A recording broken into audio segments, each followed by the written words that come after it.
Well,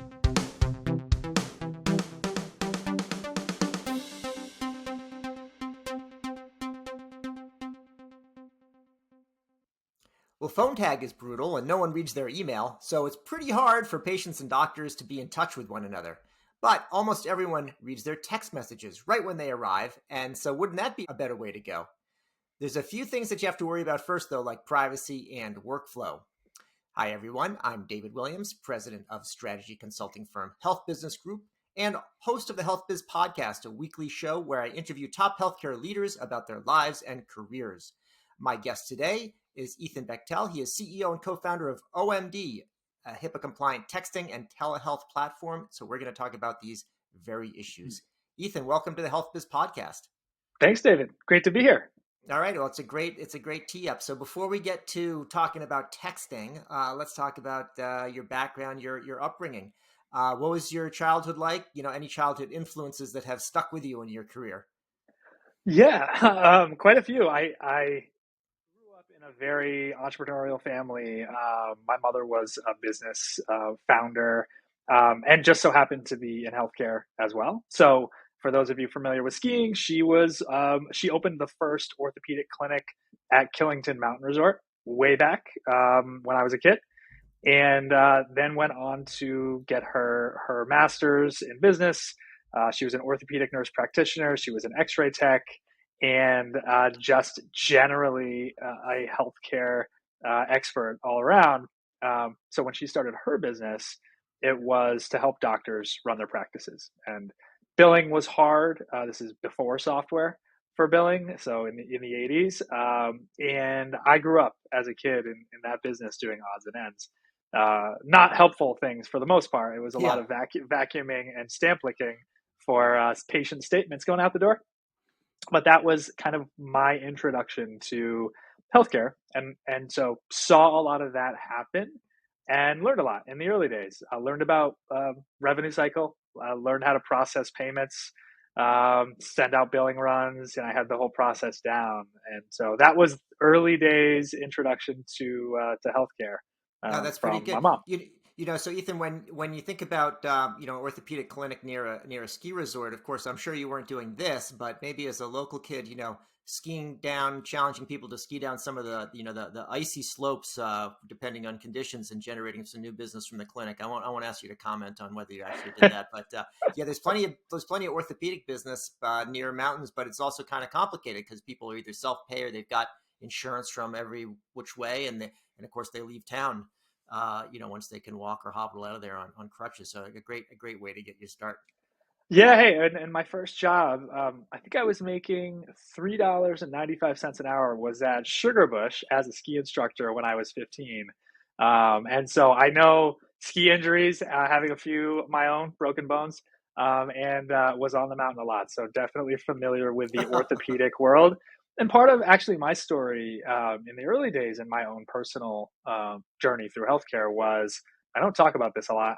I was diagnosed with an orthopedic injury, just a fracture when I was in fifth grade of my left humerus. And they went in and thought it was just a normal broken bone. It was kind of before snowboards. It was the Snurf board with the rope on the front. So broke my arm. They went in. Of course, my mom was an orthopedic nurse practitioner, so she's watching them put the X-ray up. And you look at my humerus, and it was just mangled. It wasn't just the break; it was what's called an aneurysmal bone cyst. It was.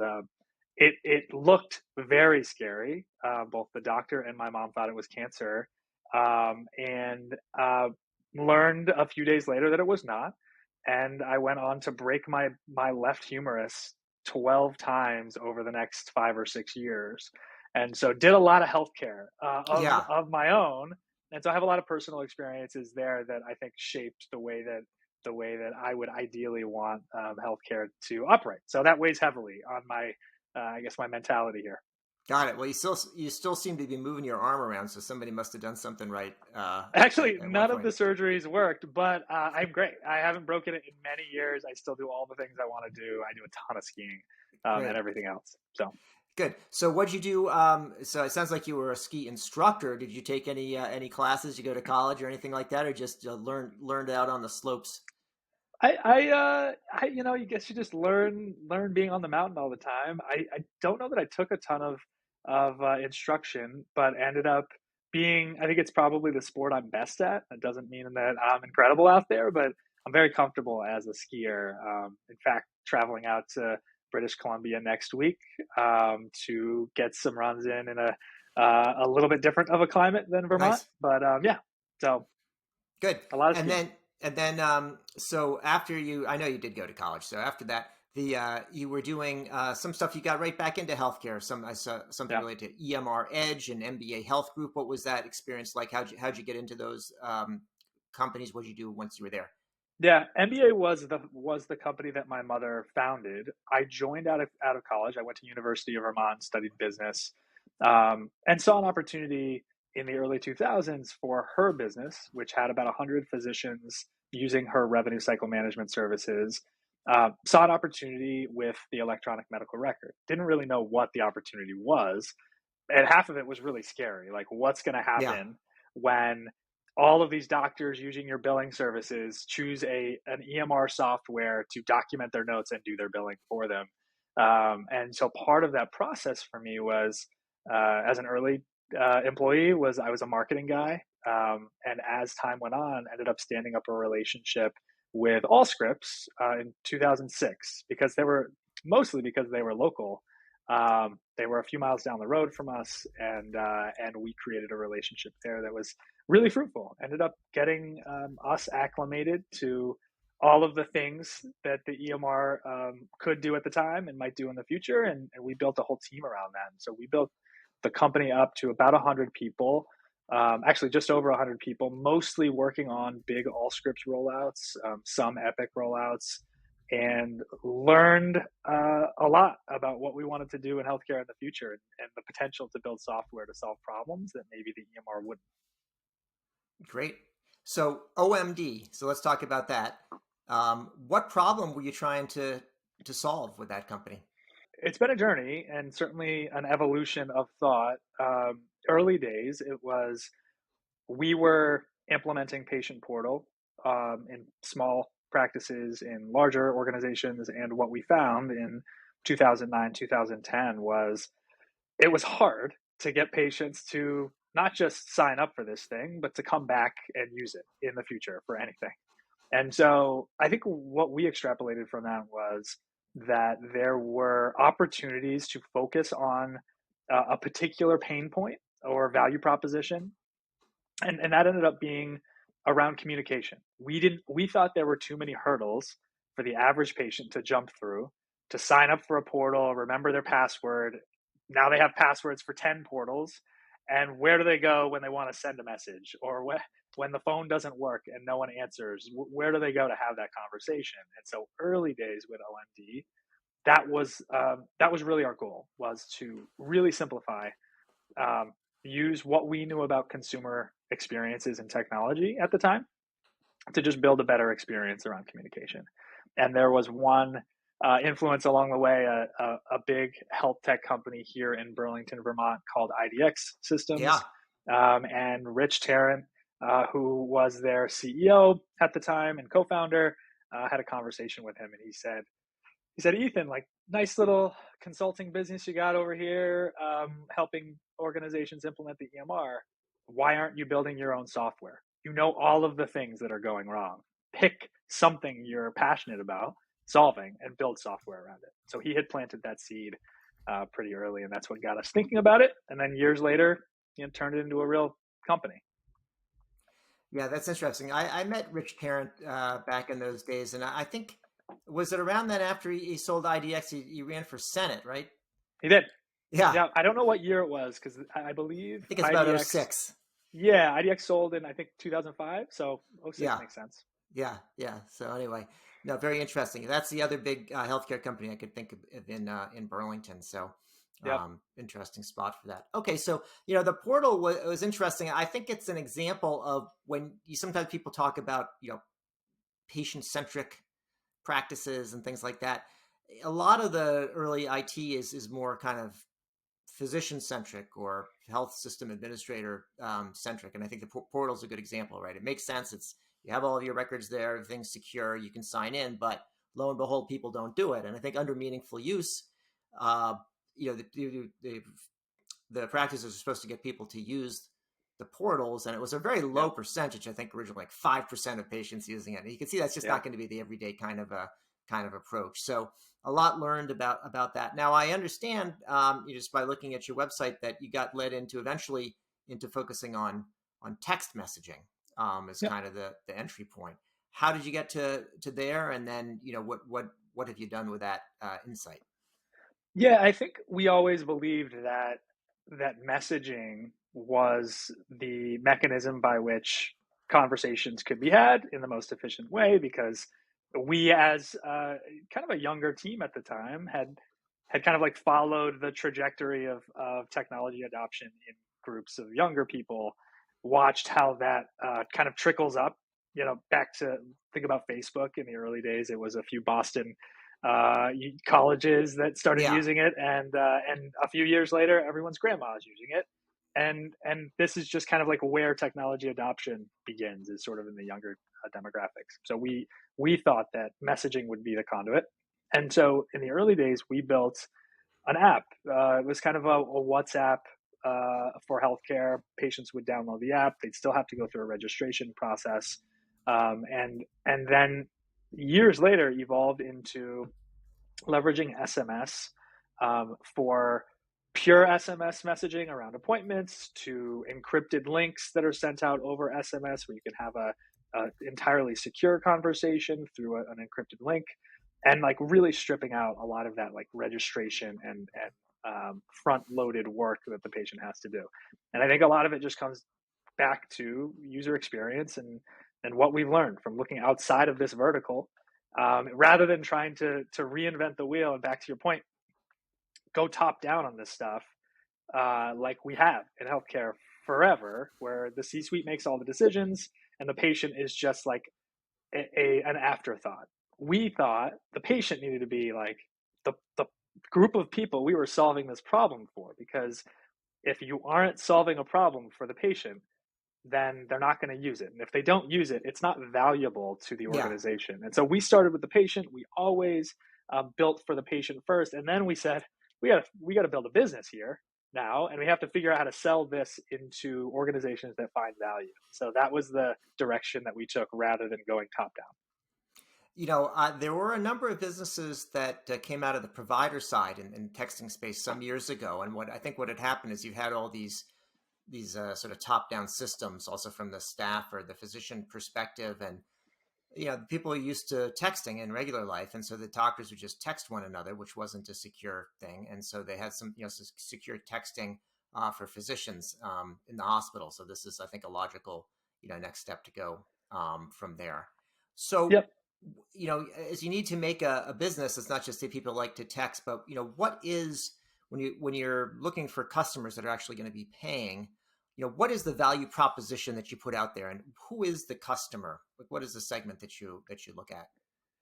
It's the segment is evolving, and the reason we think that's happening, and I'll get into just kind of the value proposition as well. But when you think about all of the moving parts in staffing in healthcare today, and 1 in 5 doctors have either left or are in the process of leaving healthcare, and even a higher percentage of healthcare workers, nurses, administrative staff are leaving healthcare. You have all of this, I guess, uncontrolled uh, workload and bandwidth that cannot be met by the Yeah, existing staffing. And so the pain point, which was first felt in the smaller practices, which is where we started, and is now felt in larger organizations, which is kind of where we've been successful over the last 2 years, is the phone never stops ringing. 80% of patients are not picking up the phone when I call them. And so all it ends up being is a lot of work that never really accomplishes anything. There was an article in the New York Times, maybe Friday or over the weekend, uh, and the word that this physician used was it's demoralizing to be a physician, yeah, because it's not just about burnout and workload. It's like the system doesn't do what you always thought it would do when you went to medical school. It isn't taking care of patients the way you wanted to, and nothing's changing. And so, anyway, the pain point is um, too much work, not enough patient interaction, whether that's in person or once they've left the office. And the value proposition then is how do we how do we give your team and you as physicians more time back in the day to do the things that you got into medicine to do? How do we, for practices that are looking to grow, how do we streamline operations so that you can actually grow? How do you deliver a higher level of service because maybe you're contracted on a value basis in some cases. So how do we give you the conduit to reach your patients to keep them healthy? And those are the value props that we kind of go to market with. And every practice is different.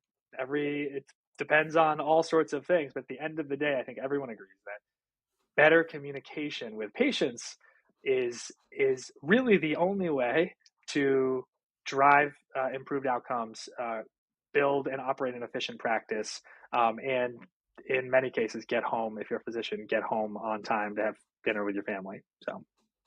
So when you look at, you know, putting a proposal forward and how it's evaluated, are there of hard numbers that you can use? I mean, one thing, it's nice for the physician to get home and you know, to have dinner. The owner of the practice may or may not care about that, except to the extent it keeps that physician coming back. But are there things like, you know, reduction of missed appointments or Sure. other things that are a pain point for a practice that they can measure and say, yeah, that's valuable. I would pay for that.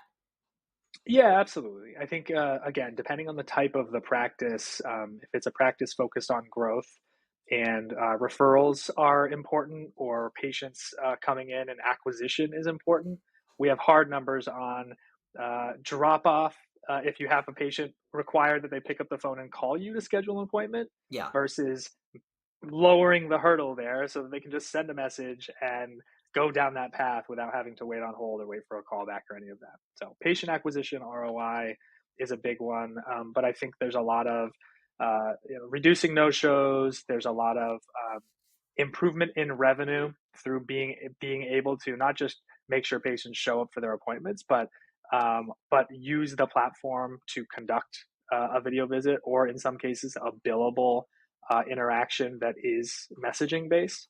So there's a lot of different, again, your average ortho practice is very different from your average pediatrician, is very Yeah. different from any larger hospital in the way that they think about their call centers. But it's communication, and we've simplified it so that the patient will use it, and we've made it comprehensive enough so that within an organization it fits within the workflows and integrates within the systems they need it to, and so works to solve a number of these types of problems. You know, back in the olden days, way back, I guess it was a big deal to get a phone call.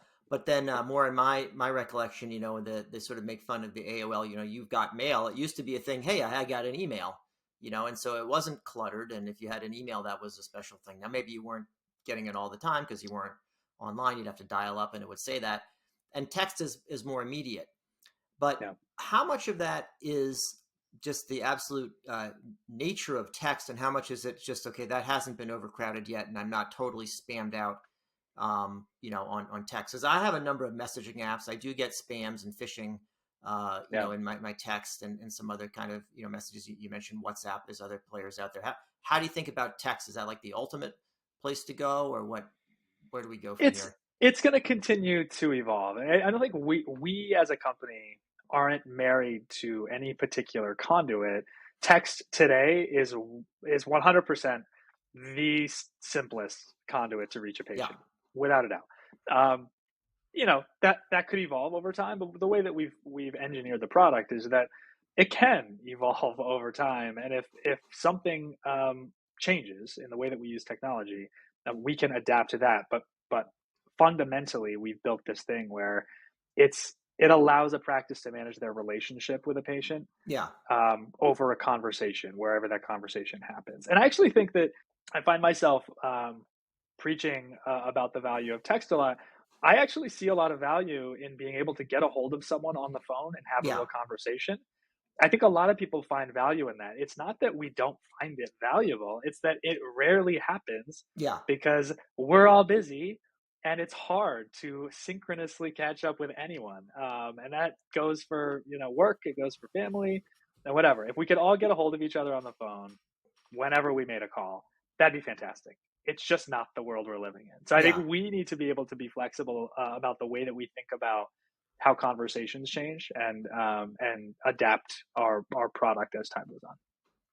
So you mentioned physicians or physician practices being customers here, and they've got a value proposition you can sell to them, and so on. But that's also kind of a stressed out part of the healthcare ecosystem. Are there other customer types that you either sell to now or are contemplating? Yeah, we've seen success with different types of payers that are focused on certain types of programs that require that they reach patients. I think there's a lot of our customers are involved in ACOs and are focused on how to make sure that they keep their patients out of the emergency room. Yeah, And so I think that one of the biggest challenges for me with, you think about, your average graduate degree in business, and how many times people hear that you really need to focus on a particular market segment to be yeah, successful. It's been a challenge for us doing that, because the way that we've built this business, we've determined that every single type of practice needs to have conversations with patients, and those conversations need to be flexible, and they could contain any type of input and output. So um, I I look at, as an analog, the office telephone is sitting there on the desk, and yeah, it looks the same in an orthopedic practice as it looks in a pediatric practice, and OMD solves for the same problem. The conversation doesn't happen on the phone the way we wish it did. OMD needs to be as flexible as any of those practices need it to be, but in doing that, it it's harder for us to focus on a particular specialty today. I think that's something that will change within the way the product functions, as we can leverage different types of artificial intelligence to make it easier to have these conversations. And I'm excited about what's possible there as well as time goes on. So when you are marketing to physician offices, it's not exactly kind of a business to consumer, but there's a lot of small customers that are out there, even though a lot of them are within physician group, within larger integrated delivery networks as well. And that requires, I would imagine, some capital, some feet on the streets. How have you financed the company, and what's been the strategy there? Yeah, I don't want to give away all the secrets. No. We don't have done this differently. Yeah. If you look us up online, and you look at Crunchbase, like, we haven't raised a tremendous amount of money, and a lot of that has to do with the way that we've built our marketing funnels, and the way that we've used just expertise that the team has built up over years, and I've been involved in over years, to build content that yeah, our core market is looking for on the internet, and be there everywhere organically. Yeah. That's what we've done really well. So when you talk about feet on the street, there was a time way back that I thought that we'd need to take the ZocDoc approach and have people running around, literally knocking on physician offices' doors. And what we determined is that we could build an organic funnel and really inexpensively grow the company. And we've continued to be amazed by what's possible when you focus on organic first, and ended up building a really sustainable company. We're growing really quickly, and everything's really exciting, but we didn't need a tremendous amount of venture capital to make that happen. We've had great investors, family office investors, and more recently, FCA Venture Partners led our round in actually almost a year to the day ago. I think it would be tomorrow, a year ago, February 8th. So we have brought on venture capital, and it's helped us grow faster, and it's a fantastic thing. But we've been growing differently than most companies. Sounds good. Now, you were hinting a little bit about the future in terms of the use of AI, but what do you see kind of coming down the road for OMD? I talk a lot about the importance of human interaction in healthcare, and I say this over and over and over, but, like, healthcare is unique in that it's so emotional, and it's often painful, and we've all gone through it, and we all continue to go through it, and the human connection is really, really important. And we've always believed that, because if we didn't, then when we founded this company, we would have focused on automated appointment reminders. We didn't do that.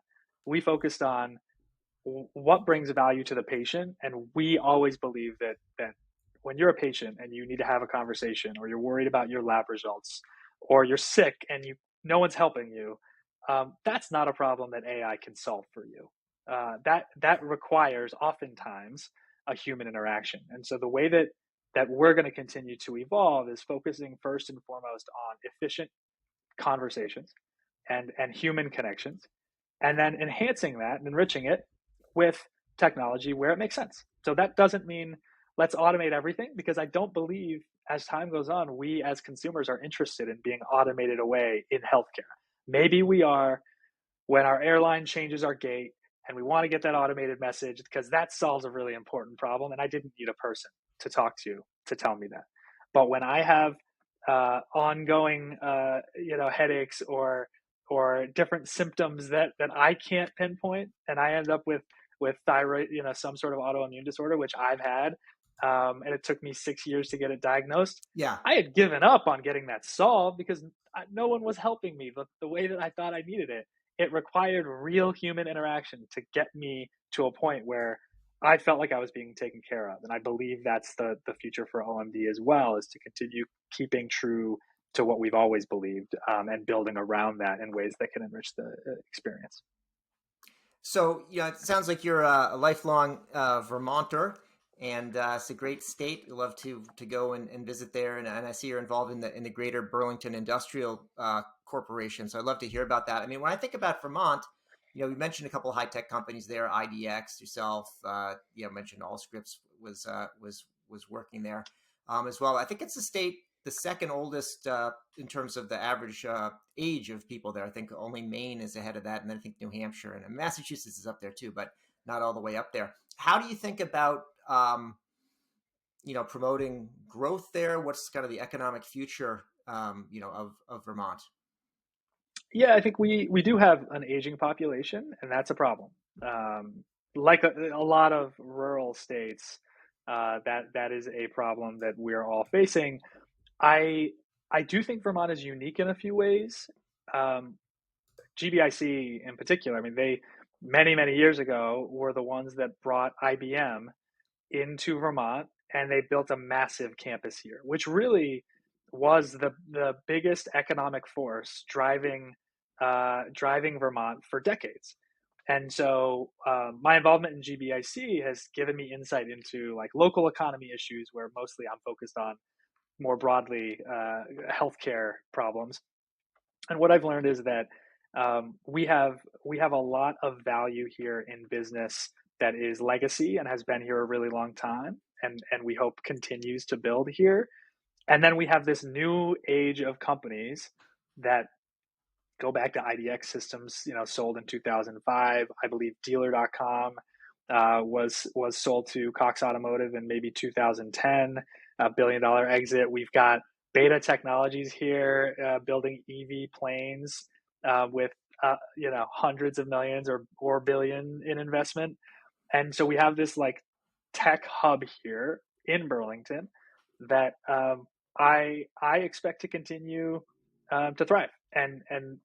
So we have that, and then I think we're also, what we've learned during the pandemic is that this is a place people want to be, especially when it's warm out. Maybe not when it's cold out, but definitely when it's warm out. The lake is beautiful, the town is beautiful, and so I think we're going to continue to attract people, smart people that don't want to live in the city anymore, and want to be able to work in an environment like this. So love Burlington. I can't say enough good things. We're very fortunate to be here. Great. Well, I drive through there all the time on my way to Montreal. I've stopped a couple times, and I've always enjoyed it. And I like it when it's cold, actually, because that means hopefully there's decent ski conditions that are out there. So, If you're not a skier, winters are miserable. yeah, fair enough.